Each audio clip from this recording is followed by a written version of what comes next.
Мінеге Өзбекстан Республикасы мектепке шекемге һәм мектеп білім беру министрлігінің тиеслі бұйрығы тикарында 2025 жылдың ноябрь айы білім беру тарауында коррупцияға қарсы күресу айлығы деп белгіленді.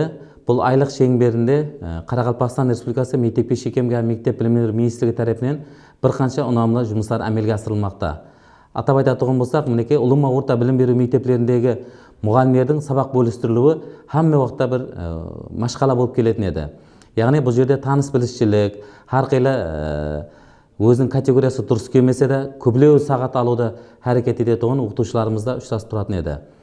Осы машқалалардың алдын алу мақсатында Қарақалпақстан Республикасы мектепке шекемге мектеп білім беру министрлігі КК білім беру платформасында өз алдына бет ашылды, яғни сабақ бөлістіру бойынша. Бұнда ұлыма білім беру мектеплеріміз өздерінің мұғалімдерінің сабақ бөлістіруін осы платформаға жайластырады. Бұл платформа өзінің өзі көріп шығып, осы сабақлардың дұрыс, ямаса надұрыс бөлістірілгендігін көріп шығып, жұмақ шығару имканиятына да ие.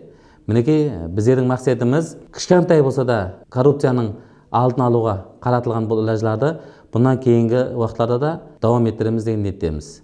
Һәммеңізді осы айлық шеңберінде белсене қатынасуға шақырып қаламыз.